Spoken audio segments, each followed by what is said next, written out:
How you doing, guys? So it's a pleasure to be here today and welcome all to this presentation. We are going to look at digital infrastructure for BAM and I suppose the innovations and the technology that we're starting to push. So what does digital infrastructure mean to BAM? Some people think it means models, some people think it means culture, doing things faster, better. It's really what it means to you. What are you going to get out of it at the end of the day? For us, there's a number of aspects that are important. It's making projects possible, really. This is the Museum of the Future project. I was BIM manager on that for a number of months at the start. An extremely complex project that would not be possible without the modelling aspects of BIM. Very different. I'm currently working as the BIM manager on the National Children's Hospital. This has its own challenges in terms of size, the amount of people that are involved in the project, the amount of technologies, the size of the models. So the two projects are very different in terms, but very challenging in the same way. So for BAM, technology is only one part of the solution. People, and we've got two great guys sitting here, they'll get up and have a chat in a minute.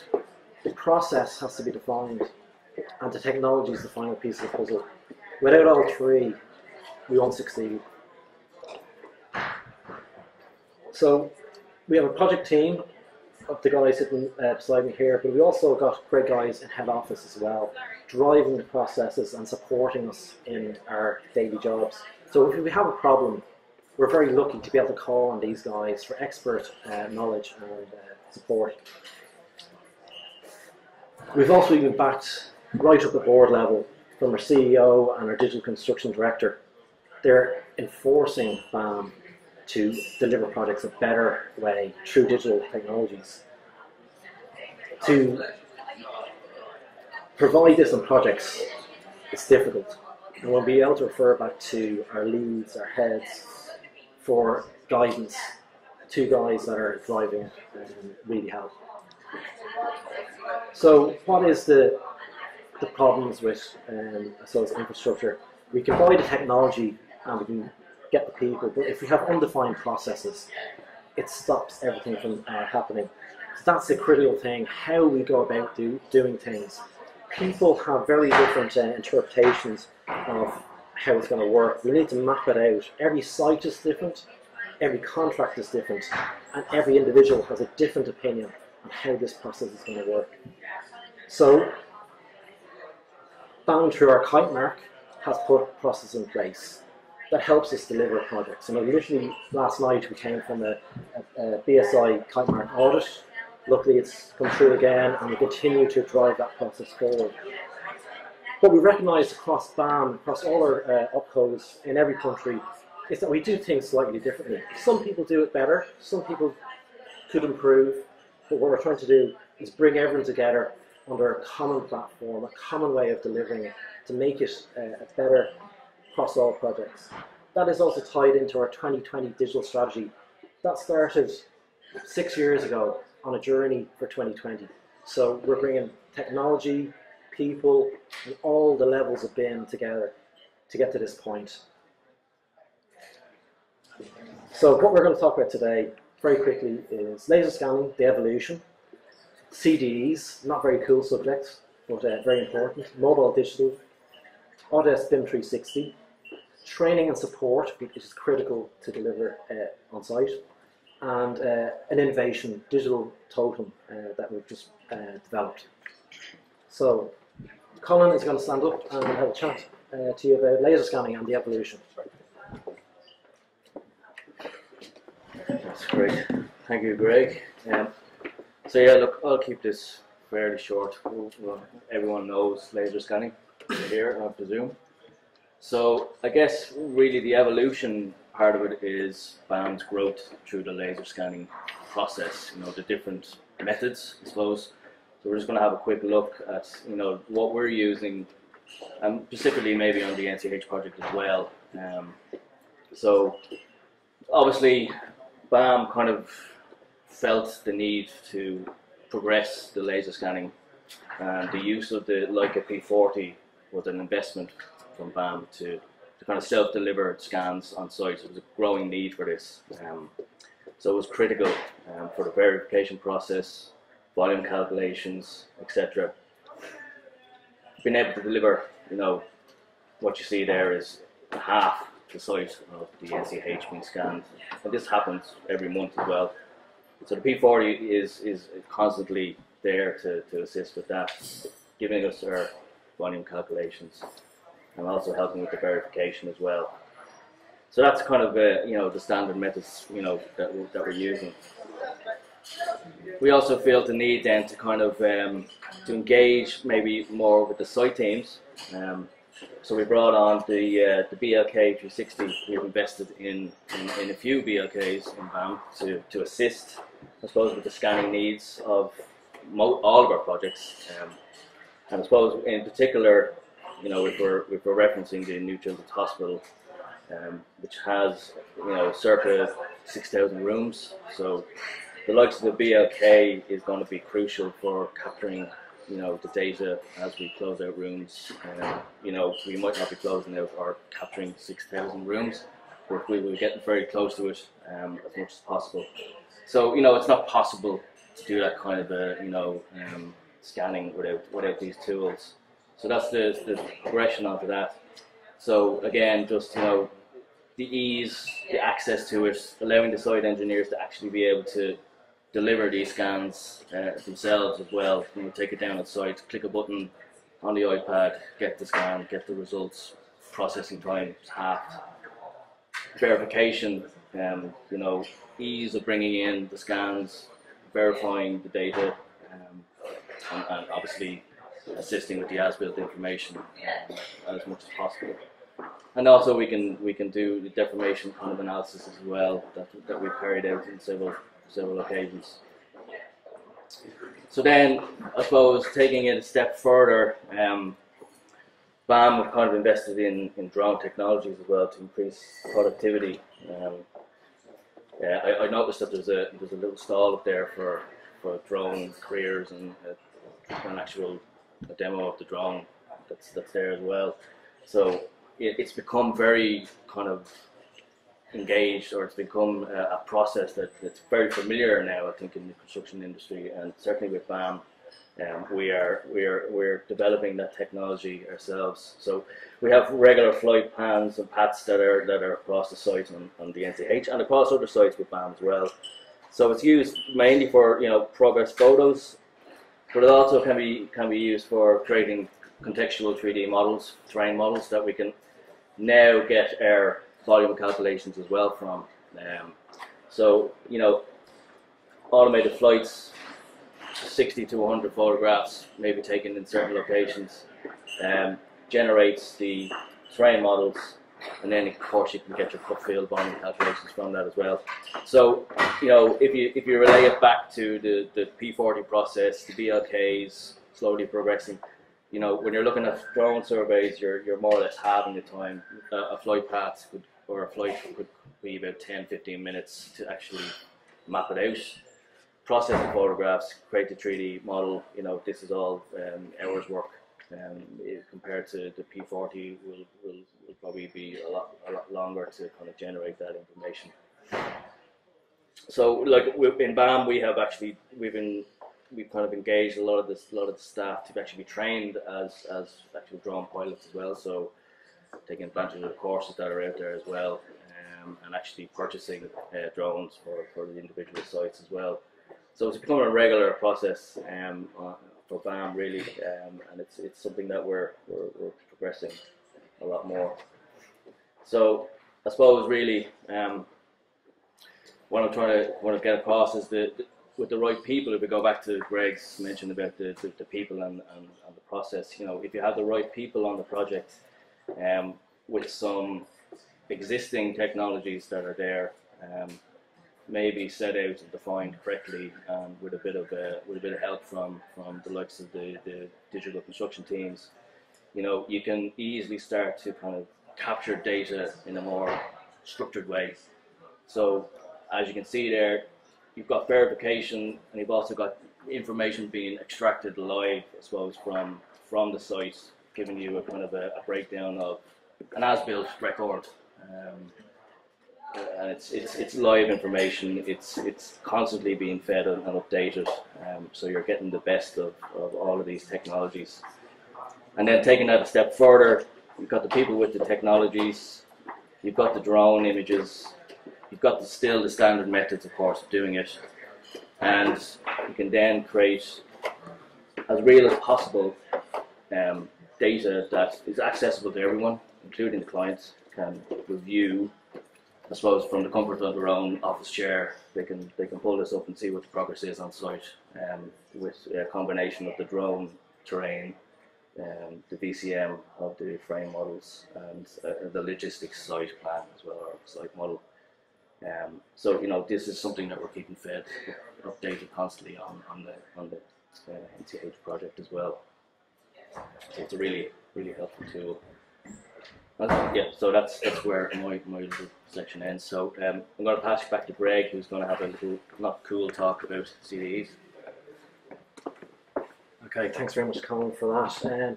Because these tools, put them in the hands of our engineers and our designers, and they come up with different ways to use it. Only last week we were asked, could you use the drone for inspections for areas that are just not possible to reach? Yes, we can. Last year we gave an engineer a bit of a tutorial on how to do laser scanning. He was able to self-deliver a laser scan, work out where anchors were going to go, and see that we're going to hit piles and avoid that situation. That's not a person with BIM capabilities, that's an engineer that is BIM enabled.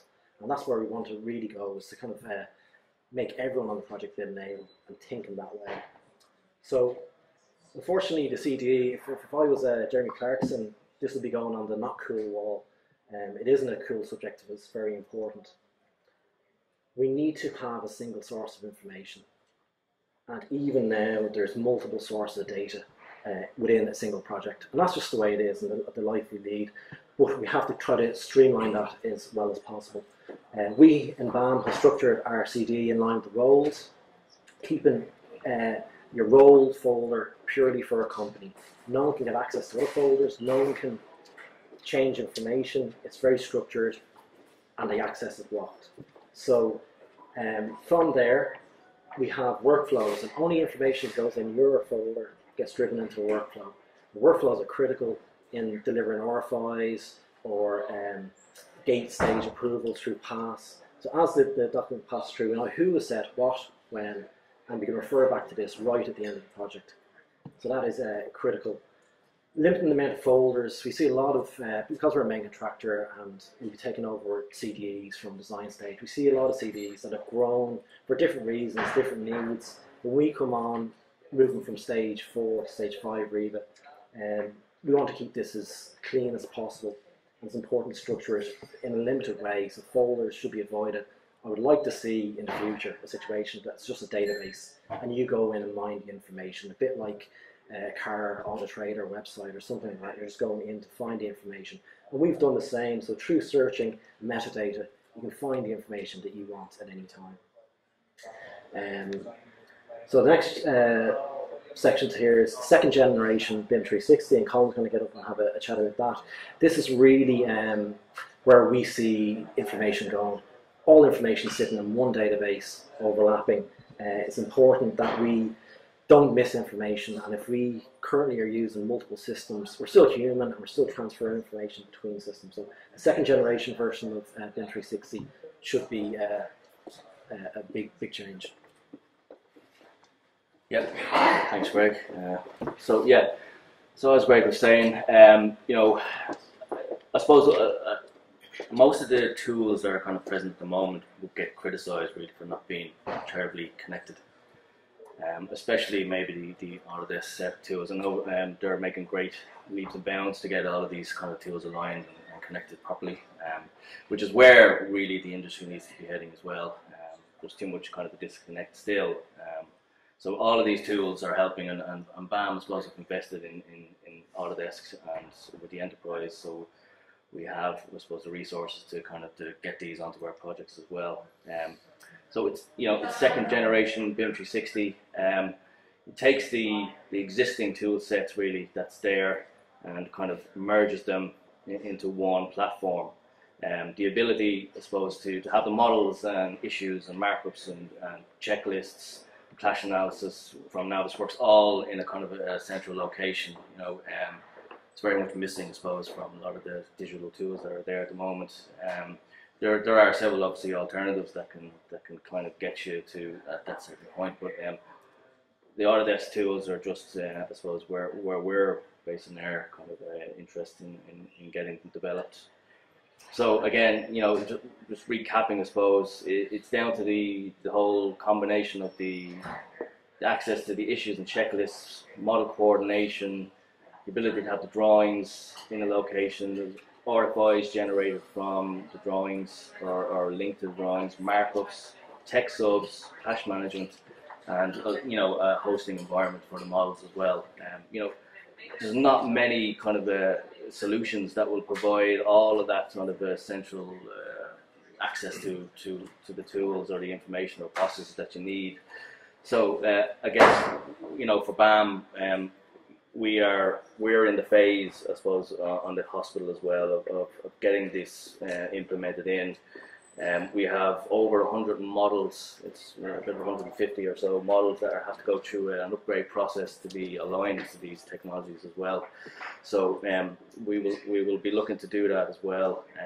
So having the ability to do all of the approvals and the markups and reviewing documentation, automatic clash analysis in one location will be key for the project's progression, I suppose, from where we are.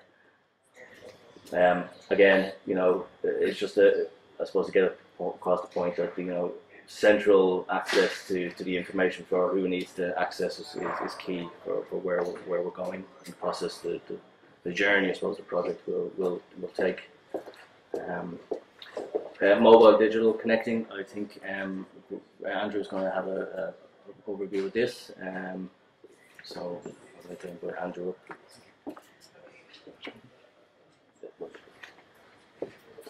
Yeah, hi. Mobile digital. It's about empowering. I suppose my role is training and support. Just a couple of things about that. I'm sort of on the dealing with those on site, and not only am I trying to train, but I'm trying to learn from them as how we can improve our processes, how we might be able to improve the technology as well, and then and see the gap between what the expectations of the people are on a project. That's something that BAM they have certainly they have a culture of learning and teaching at the same time.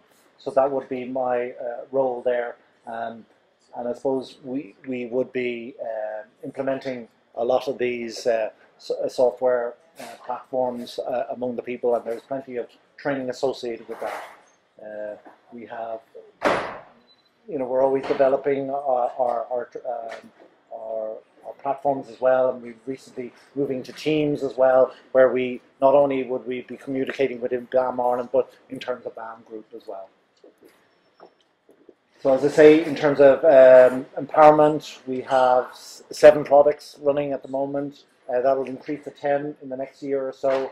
The kind of things that we need to be looking at are the numbers of people that we're training at the moment, be it for the CDE as an example. On one side of it, it's about 275 people, 200 hours already of training, and that's going to go up to about 1,500 in the near future. And obviously, we're trying to create one happy customer, one BAM, one individual, the guys on site. Yeah. I think yeah.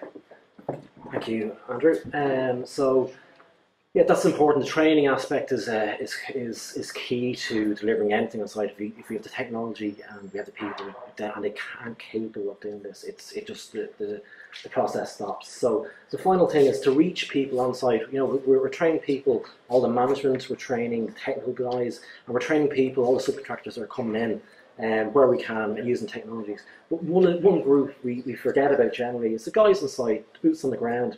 They don't see what we see generally, and we want to be able to get information to them quickly and easily without pushing it down their throat. So through a partnership with Autodesk, so BAM has an EBA with Autodesk, and we get to do certain nice little projects with them. So at the moment we're developing a digital totem, They'll sit within the canteen in the NCH, and messages can be brought to them. They can go in and mine some further information. So health and safety information, environmental, logistics, when does an entrance closing, a new entrance opening, when there's a drop of steel or something to be careful of. That is constantly cycling. They can also go in, touch this digital totem and find out a bit more information about health and safety, logistics, who we are, what products we're using and who to talk to. So it's to bring a little bit more of the digital to the guys on site. So that is the end of our presentation. Thank you very much for listening to us for the last few minutes. And I'm very much looking forward to hearing the next presentation.